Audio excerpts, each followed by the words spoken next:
ETF index mutual funds నేర్చుకుని stock మార్కెట్లో రాణించాలనుకుంటున్నారా? వెంటనే ఈ నెంబర్కి కాల్ చేయండి. నమస్తే రమగారు. నమస్తే జయ. రమగారు, ఒక మంచి కథ చెప్పండి. మంచి అనగానే రోజు చెప్పే మంచి కాదా అని అడగొద్దు, రోజు చెప్పే మంచియే, దానికి ఇంకొక మంచిని యాడ్ చేయండి. ఒక మంచి సందమామ కథ చెప్దాం. రైట్. మామూలుగా ఈ పల్లెటూళ్ళల్లో హరికథలు అవి చెప్తారు. అయితే ఓ రామాపురం ఊళ్ళో, రామాపురం వద్దు, ఈసారి ఏం చేద్దాం, కృష్ణాపురం పెడదాం. అయినా కూడా బాధేనండి. ఎప్పుడు రాముడు కృష్ణుడు సోముడు వీళ్ళేనా అని అడుగుతున్నారు. కానీ కాదు రమ్మగారు, పేర్లు తెలియాలి. రాముడు కృష్ణుడు ఇవే పెడదామండి మనం. సరే, కృష్ణాపురంలో పెడదాం. అయితే ఒక కృష్ణాపురం ఊళ్ళో ఒక హరికథ చెప్పారు ఒక దాసుగారు. ఈ హరికథ చెప్పే దాసుగారు ఏం చెప్పారంటే, ఆడవాళ్ళు కడు తెలివైన వాళ్ళు, ఆడవాళ్ళ తెలివి అంతా ఇంత కాదు అని చెప్పారు.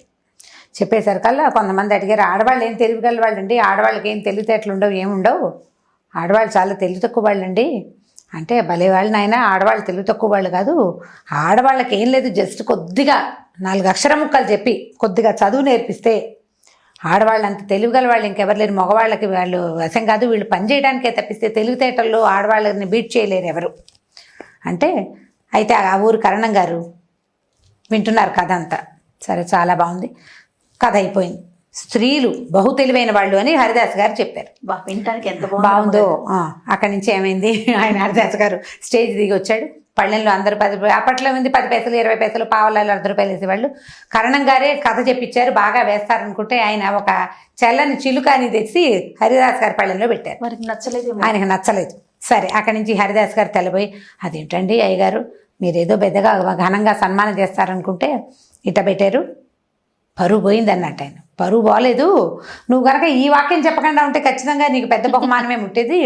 ఈ తెలివి తక్కువ ఆడవాళ్లతో నేను పడే అవస్థలు నీకు తెలీదు, నీకు అర్థం కాదు, నేను చెప్తాను, మా ఆవిడ సంగతి విందుగాని నువ్వు అని చెప్పారు. ఏమిటంటే, ఈ కరణం గారి భార్యమని, కరణం గారు చాలా తెలివైన వాడు. అంటే కరణాలంటే జనరల్గా తెలివిగల వాళ్ళు అని చెప్పుకునే వాళ్ళు పాతకాలంలో, అవునో కాదో, ఎందుకంటే వాళ్ళు గ్రామపు లెక్కలన్నీ వాళ్ళే చూడాలి కాబట్టి తెలివిగా ఉండాల్సిన ఆవశ్యకత ఉండేది పాపం వాళ్ళకి. అయితే ఈ కరణం గారి భార్య పేరు అచ్చమ్మ గారు. అచ్చమ్మ పాపం ఆవిడ తెలివి తక్కువది. ఆవిడ ఒక అమాయకపు, అదొక ధోరణి మనిషి అనమాట. ఆవిడకి వంట తంట పని పాట అన్నీ వచ్చు, కొన్ని తెలియవు, కొన్ని అర్థం కావు. అయితే ఏమైంది, ఓ రోజు కరణం గారు పొరుగురు వెళ్ళారట. ఈవిడ బాకెట్లో చిక్కుడుకాయలు కోసుకుంటోంది. ఒకళ్ళు ఎవరో రోడ్డు మీద పోతూ పలకరించారు. ఏమమ్మా కరణం గారు లేరా ఏదో అడిగారు. ఏమమ్మా మీకు పిల్లలు లేరా అని అడిగాడు. అడిగితే ఈవిడికి ఆలోచించింది, మాకు పిల్లలు ఉన్నారా లేదా, లేకుండా ఎందుకుంటారు, ఊళ్ళో అందరికీ లేరు పిల్లలు, మాకు ఉంటారని తలకాయ చెప్పింది. తర్వాత అనుకుంది, పిల్లలు ఉన్నారో లేదో మా ఆయన్ని అడిగి తెలుసుకోవాలని అనుకుంది. ఆవిడ తెలివది. అక్కడి నుంచి ఏమైంది, చీకటి పడ్డాక బాగా చీకటి పడిపోయింది. ఆ రోజుల్లో ఏంటంటే సాయంత్రం 6 అయ్యేసరికల్లా భోజనాలు చేసేవాళ్ళు, గూట్లో దీపం నోట్లో ముద్ద పద్ధతిగా ఉండేవాళ్ళు. మీరు ఇదివరకు విన్నారు, తెలుసు కదా. సరే, ఏమైంది, కరణం గారు 7 దాటి 7:30 7:30 అయిపోయింది. పొద్దున్న ఎప్పుడో 9 గంటలకి తిన్న అన్నం ఆయన కరకరమని ఆకలి వేసేస్తోంది. బోళ్ళ పైగా అప్పుడు బస్సులా లారీలా ఏమీ లేవు, కాలినడకని తిరగాలి ఊళ్ళ సర్వే చేయటం అంటే అంతా నడకే. నడిచి అలసిపోయి ఉన్నాడు, ఆయనకి ప్రాణం పోతోంది ఆకలికి. సరే, ఏమేమి వంట చేసావా అన్నాడు లోపల రాగానే. చేశానండి, మిమ్మల్ని ఒకటి అడగాలండి అందుట. అంటే తర్వాత అడుగుదామని ముందు నీళ్ళు పోసుకుంటా వడ్డిచ్చేసేయి, ఆకలి వేసేస్తుంది నాకు అన్నాడు. 7:30 8 కూడా అయిపోయింది, చీకటి పడిపోయి ఆకలి వేసేస్తుంది ఆయనకి, నిద్ర వచ్చేస్తుంది, ఆకలి వేస్తుంది. ఆయన ఒక్క చెంబు అట్లా నువ్వు దగ్గర దిమ్మరించుకుని వచ్చేసరికల్లా ఈవిడ ఆ కంచం పెట్టింది, కూర పప్పు వేసి సిద్ధంగా కూర్చుని ఏమడిగింది, ఏమండి మనకు పిల్లలు ఉన్నారా. ఆయనకి అసలే ప్రాణం పోతుంటే పొద్దునుంచి ఆకలిగా ఉన్నవాడికి ఎలా ఉంటుంది, 2 ముద్దలు గబగబా నోట్లో వేసుకుంటూ అన్నాడు. ఏమండి ఆడపిల్లలా మగపిల్లలా అండి అని. సరే, విసుగు పుట్టింది ఆయనకి. ఎవరో ఒకళ్ళు ఉన్నారు, కాదండి ఆడపిల్లలా మగపిల్లలా చెప్పండి అనేసరికి ఆడపిల్లలేవే అన్నాడు. లేదని చెప్తే పోను, చెప్పలేదు ఆయన. పిల్లకి పెళ్ళయిందా మన పిల్లకి అడిగింది. సరే, పిల్లకి పెళ్ళయింది అన్నాడు. ఎవరి అబ్బాయికి ఇచ్చాం మనం, తర్వాత ప్రశ్న కూడా వచ్చేసింది, ఎవరి అబ్బాయికి ఇచ్చారు వీళ్ళ పిల్లని. ఇక ఆలోచించాడు, విసుగు పుట్టింది ఆయనకి. గబగబా తినేస్తున్నాడు ఆయన స్పీడ్గా. ఈయనకి చెప్పలేక సమాధానం, ఎవడో లేని ఉన్నాడే ఆయన పేరు వల్లకాట్లో రామనాథయ్య, ఆయనకి ఇచ్చామన్నాడు. ఈవిడ పేరు గుర్తుపెట్టుకుంది. మర్చిపోతానని వంటింటి గట్టు మీద కుంపట్లో బొగ్గులు ఉంటాయి కదా, బొగ్గుతోటి రాసుకుంది వల్లకాట్లో రామనాథయ్య. ఓహో, రామనాథయ్య అనే పిల్లవాడు వల్లకాటి వారు వాళ్ళ ఇంటి పేరు. పాత రోజుల్లో చింతావారు, పేకావారు అలాంటి పేర్లు ఉండేవి, చింతకాయల వాళ్ళు, వంకాయల వాళ్ళు ఉండేవి కదా. సో ఈ వీటితో పాటు వల్లకాటి వారు ఇంటి పేరు వల్లకాటి వారి ఇంట్లో ఇచ్చాం. వల్లకాటి రామనాథయ్య అనేవాడు, మా రామనాథం అనేవాడు మన అల్లుడు. సరే బాగుంది. ఆవిడ అమ్మ పెళ్ళుందని, పిల్లకి పెళ్ళయిందని, ఊళ్ళకి పురులు పోసామో లేదో అవన్నీ ఆలోచించుకుంటుంది. ఒక 3-4 రోజులు గడిచినాయి. ఎండాకాలం మధ్యాహ్నం 1 గంట 2 గంటల వేళ ఈవిడ ఏం చేసింది, 4 గంటలకి చేసుకోవాల్సిన టిఫిన్ కోసం దెబ్బరొట్టేసుకోవాలంటే 2 గంటకి 2 పప్పు రుబ్బుకోవాలి కదా, మినపప్పు రుబ్బుకుంటుంది. రుబ్బుతుంటే ఏమైంది, బయట నుంచి ఎవరో తలుపు కొట్టారు. పాతకాలపు ఇళ్ళు కదా, ఈవిడ దొడ్లో వెనకాల పెరట్లో ఎక్కడో రుబ్బుతోంది. వాకిలి గుమ్మం బోళ్ళు దూరం ఉంది. ఈవిడ వెళ్ళే లోపల తలుపు కొట్టేవాడు ఇంకా జోరుగా కొట్టాడు. ఈ భర్త గారు ఏం చెప్పాడంటే, ఈవిడ అమాయకురాలు కదా, తలుపులు తీయద్దు, పేరు అడిగితే కానీ తీయకూడదు, పేరు చెప్పాలి అవతల వాడు చెప్తే కానీ తీయద్దు అన్నాడు. ఈవిడ అక్కడి నుంచి ఎవరో చెప్పండి, ఎవరినైనా మీ పేరేమిటి అని అడిగింది. ఆ దూరంగా ఉన్నవాడికి వాడు ఏదో చెప్పాడు, ఈవిడికి వినపడ అంది. నీ పేరేమిటి అంది. మళ్ళీ వాడు ఏదో చెప్పాడు, అంది. కాసి 4-5 వాక్యాలు గడిచాక వాడు గట్టిగా విసుకుని, ఎవరో లేవమ్మా, వల్లకాట్లో రామనాథయ్య మంచినీళ్ళు ఇవ్వు ముందు అన్నాడు. అనేసరికి వల్లకాట్లో రామనాథం మాత్రం వినపడింది ఈవిడికి. అయ్యో బాబోయ్, మా అల్లుడు వచ్చేసాడు, ఇంకేముందని గబగబా ఈవిడ పరిగెత్తుకుంటూ ఈ పప్పు చేయి కడిగేసుకుంది. పప్పు రుబ్బుకుంటుంది కదా, కడిగేసుకుంది. చేతులు తుడుచుకుంటూ గబగబా వెళ్ళి తప్పు తీసి, నాయన నువ్వేనా మా అల్లుడు, రా నాయన లోపలికింది. ఈయన మంచినీళ్ళు ఇవ్వకుండా ఈవిడేమిటో వెర్రెక్కినట్టు మాట్లాడుతుందని ఆయనకు అర్థం కాలేదు. వచ్చిన వాడికి అక్కడి నుంచి లోపలికి రాంది, గబగబా చెంబుతో మంచినీళ్ళు పట్టుకొచ్చి ఇచ్చింది. అమ్మయ్య మంచినీళ్ళు తెచ్చింది చాలని అది మంచినీళ్ళు తాగంగానే నాయన కూర్చొని పడకొచ్చి జరిపింది. కూర్చోమంటోంది ఏమిట్రా, సరే ఇంత ఎండగా ఉంది, ఈ ఎండలో బయటికి వెళ్ళటం ఎందుకు, కూర్చోమంటోంది కదా అని చెప్పి కూర్చున్నాడు. విసనకర్ర తెచ్చి చేతికిచ్చింది. ఉండాయన చల్లగా చల్లదేస్తానని కాసిన మంచినీళ్ళు ఇతను తాగాక లోపలికి వెళ్ళి చక్కటి ప్రశస్తమైన మజ్జిగ, ఒక గ్లాసుడి మజ్జిగ పుచ్చుకొచ్చింది. నాయన మీ ఇంట్లో అందరూ కులాసాగా ఉన్నారంటే, వీడికి ఆవిడ కుశల ప్రశ్నలు ఎందుకు అడుగుతోందో అర్థం కాలేదు. బాగున్నారన్నాడు. అమ్మాయి ఎలా ఉంది అంది. ఎవరమ్మాయి అని ఆలోచించాడు. సరే బాగానే ఉంది అన్నాడు. ఓ నిమిషం అయ్యాక, ఎన్నాళ్ళు అయింది మీ పెళ్ళి, ఎన్నాళ్ళు అయిందో, అసలు రానేలేదు, పిల్లని తీసుకుని రావాలి నాయనా నువ్వు అని. అప్పుడు తట్టింది ఈవిడ ఎవరో అనుకుంటోంది. ఎవరు అనుకుంటోంది కాస్త ఆలోచిస్తే, వల్లకాట్లో రామనాథం అని చెప్పానని, ఆ వల్లకాట్లో రామనాథం అనేవాడెవడో వీళ్ళ చుట్టమో బంధువో అల్లుడో మేనల్లుడో సగం ఏదో ఉందన్నమాట. సరే వీడేమనుకున్నాడు, అటు ఇటు చూస్తే ఇంట్లో పిట్ట పొరుగు ఎవ్వరు లేరు. ఈవిడ ఒక్కతే ఉంది. ఈవిడేమో వెరుబాగులు దానిలాగా కనపడుతోంది. సరే అక్కడి నుంచి అందరూ బాగున్నారండి, మీ అమ్మాయి కూడా వస్తానంది, నేను ఒక్కడే వచ్చాను అన్నాడు. అల్లేసాడు కదా. అక్కడి నుంచి ఏం చేసింది ఈవిడ, సరే ఆ మాట ఏమంటే, మీ అమ్మ నాన్న బాగున్నారా, మీ చుట్టాలు బాగున్నారా, పొలాల పంటలు బాగా పండినాయి ఆయన, ఈ 2 అడిగి ఉండండి ఏమైనా చేసుకొస్తానని పప్పు సగం రుబ్బింది కదా, గబగబా కాస్త కుంపటి వెలిగించి అంత నూనె పెట్టి 4 గారెలు వేసి పట్టుకొచ్చేసింది అల్లుడికి. పొద్దున్న చేసిన అల్ల పచ్చడి వేసి తెచ్చేసింది. శుభ్రంగా వీడు మధ్యాహ్నం పూట 3 గంటలకు వేళ 1:30 2 బావైంది. మధ్యాహ్నాలు టిఫిన్లు చేస్తారు కదా, చక్కగా టిఫిన్ చేసేసాడు. టిఫిన్ చేసిన తర్వాత కాసేపు కూర్చొనైనా మీ మామగారు వస్తారు, చీకటి పడిపోయేసరికల్లా వచ్చేస్తారు, కూర్చోమంది. కాసేపు టిఫిన్ తిన్నాడు, మజ్జిగ తాగాడు, మంచినీళ్ళు తాగాడు. సేద తీరిన తర్వాత వెళ్ళొచ్చులే అనుకున్నాడు. అప్పుడు బాగా ఆలోచిస్తే వాడికి తట్టింది, ఇది కరణం గారి ఇల్లు, కరణం గారు బాగా సంపాదించాడు, ఆయనకి పిల్ల జల్లా లేరు, మూటా ముల్లా బాగానే ఉంటాయి వీళ్ళ దగ్గర. సరే అక్కడి నుంచి అన్నాడు, నేను మీ అమ్మాయి మళ్ళీ వస్తామండి, ఇప్పుడు వెళ్ళిపోతాను, అసలు నేను ముఖ్యంగా ఈ పని మీదే వచ్చాను, మా మేనత్త గారింట్లో పెళ్ళికి వెళ్ళాలి, వస్తువులు ఏవీ లేవు, ఏం వెళ్తామని మీ అమ్మాయి బాధపడుతుందంటే, అదేమిటైనా వస్తువులు ఎందుకు లేవు, కంటే కాసుల పేరు అన్నీ నా దగ్గరే ఉన్నాయి అంది. అనేసరికల్లా నేను తెచ్చిస్తాను. అయితే ఆ ఎరువు ఇవ్వండి అత్తగారు, కంటే కాసుల పేరు అవి తెచ్చిస్తే పెళ్లి నుంచి ఇటే వస్తాం మేము. పెళ్ళికి వెళ్ళి పెళ్లి నుంచి ఇటే వస్తాం.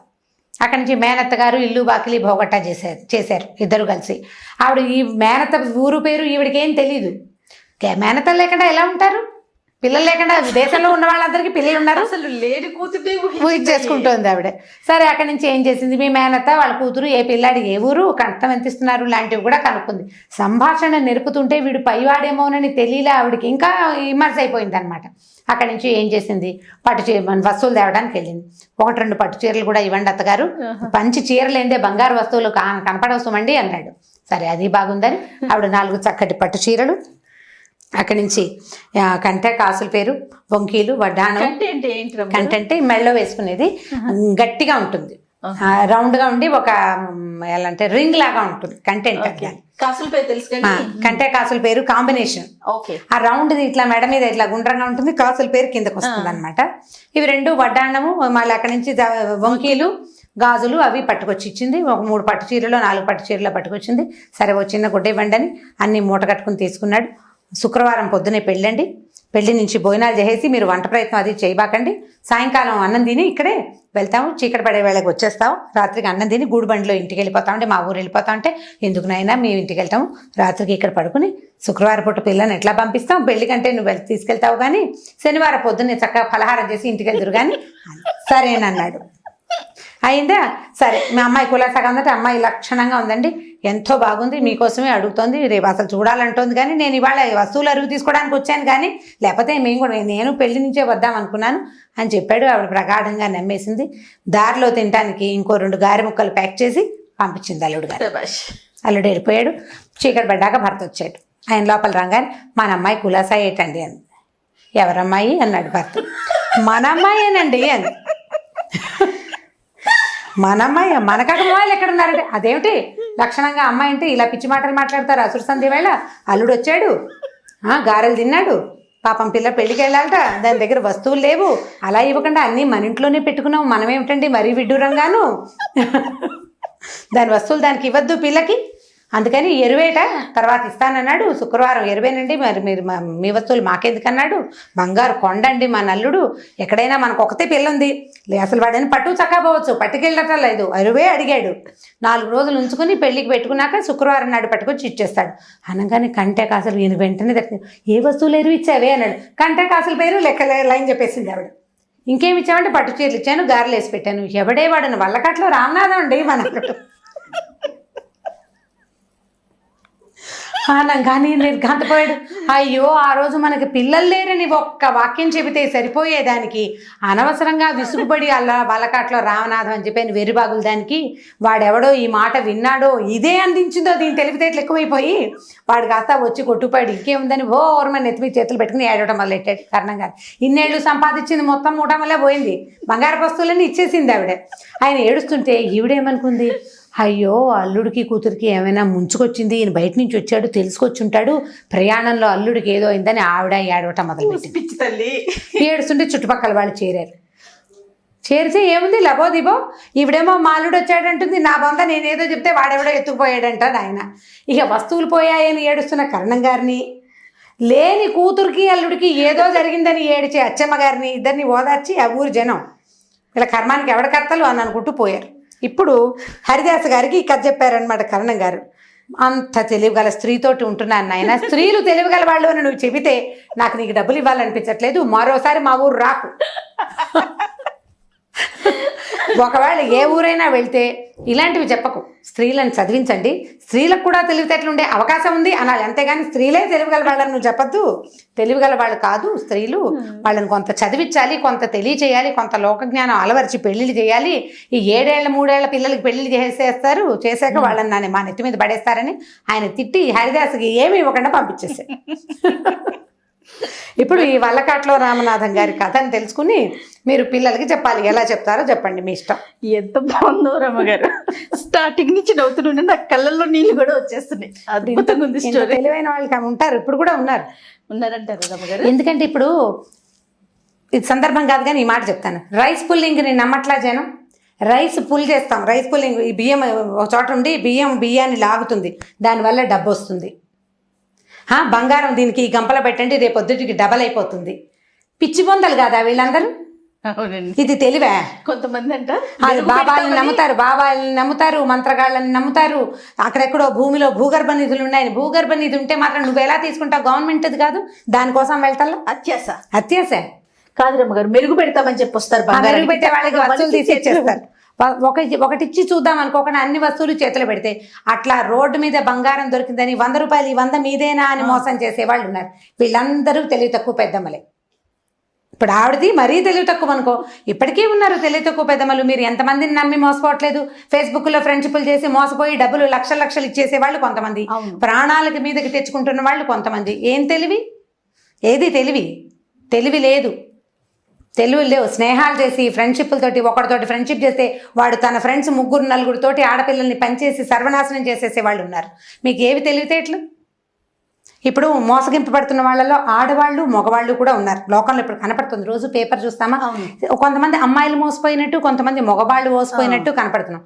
మెజారిటీ ఆడవాళ్ళదే. అవును, మెజారిటీ ఆడవాళ్ళదే. వీళ్ళ మూర్ఖత్వం, వీళ్ళ తెలివి తక్కువతనంతో ప్రత్యేకమైన విషయాలు, అనవసరమైన విషయాలకి ఎక్కువ ఇంపార్టెన్స్ ఇచ్చి ప్రాణాల మీదకి తెచ్చుకుంటారు. అక్కర్లేని స్నేహాలు నాశనం చేసుకుంటారు. అక్కర్లేని స్నేహాలు, అనవసరమైన ప్రయత్నాలు. వాడెవడో ఫేస్బుక్లో ఫ్రెండ్ ముక్కు మొహం తెలియని వాడిని నువ్వు ఎలా నమ్ముతావు? నువ్వు పక్కింటి వాళ్ళతోటి కూడా మాట్లాడవే. వరుసలు కూడా చూసుకోవట్లేదు రమ్మగారు. వరుసలు కూడా చూసుకోవట్లేదు. కజిన్స్ తోటి ఫ్రెండ్షిప్ చేయటం. పైగా ఈ రోజుల్లో ఏమిటి, నన్ను జడ్జి చేయకూడదు అనేది ఒక మాట. రెండోది మనసే ఇంపార్టెంట్. మనసే ఇంపార్టెంట్. బుద్ధి కాదా ఇంపార్టెంట్? మనసు కాదు, బుద్ధి ఇంపార్టెంట్. అసలు దీనికి ఈ ఇంపార్టెన్స్ ఇవ్వాలా వద్దా అనేది ఆలోచించకుండా తెలివి తక్కువగానే చేస్తున్నారు. ఇప్పటికీ ఆడవాళ్ళు తెలివి తక్కువగానే ఉన్నారు. మారాల్సిన అవసరం అయితే ఉంది. అసలు లేటెస్ట్ పిల్లల్లో మరీ ఉంది జయ.